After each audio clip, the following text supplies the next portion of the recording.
Alhamdulillah wassalatu wassalamu ala Rasulillah wala haula wala quwwata illa billah, amma ba'd. Ikhwani fillah rahimakumullah.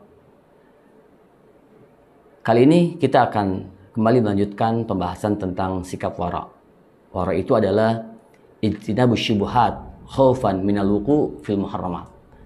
Menjauhi hal yang syubhat karena khawatir terjerumus pada perkara yang Allah haramkan. Di zaman tabi'in atau tabi'ut tabi'in, ada seorang laki-laki bernama Al-Mubarak bin Wadih Al-Hanzali. Beliau ini berprofesi sebagai seorang tukang kebun. Suatu ketika, pemilik kebun atau tuannya yang disebutkan berprofesi sebagai seorang hakim datang ke kebunnya kemudian mengatakan, "Wahai Al-Mubarak, berikan kepadaku beberapa butir buah delima." Lalu kemudian kata tuannya, "Jangan lupa bawakan kepadaku buah delima yang manis." Nah, kemudian Al-Mubarak beliau mencoba memetik beberapa buah delima yang ada di kebunnya itu, kemudian diberikan kepada tuannya. Ketika tuannya mengupas buah delima itu, kemudian beliau memakannya, ternyata delima yang beliau makan itu adalah delima yang masam. Lalu kemudian tuannya mengatakan, "Wahai Al-Mubarak, bukankah aku sudah katakan kepadamu, aku ingin agar kamu memetikkan untukku buah delima yang sudah manis, yang matang." Lalu kemudian Al-Mubarak memberikan lagi dari pohon yang berbeda, diberikan kepada tuannya, dan ketika dikupas lagi oleh tuannya, ternyata delimanya ini masih masam juga. Lalu kemudian dengan sedikit emosional, tuannya mengatakan, "Wahai Al-Mubarak, bukankah kau sudah bertahun-tahun bekerja di kebunku ini?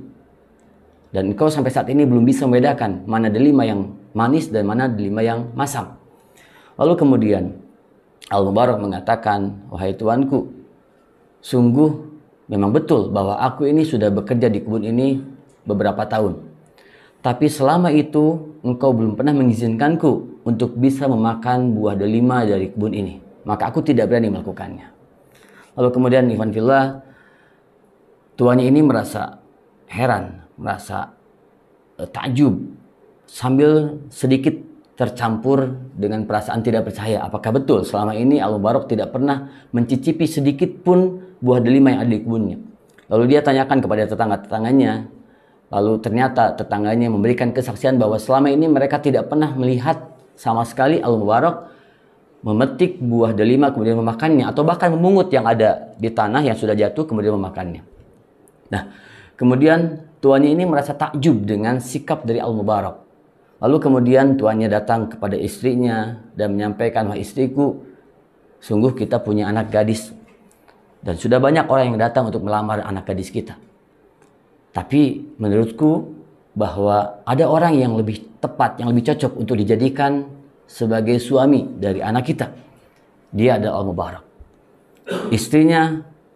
Istri dari tuannya ini atau istri dari hakim ini, dia sangat kaget karena ternyata suaminya memilihkan seorang tukang kebun untuk anak gadisnya.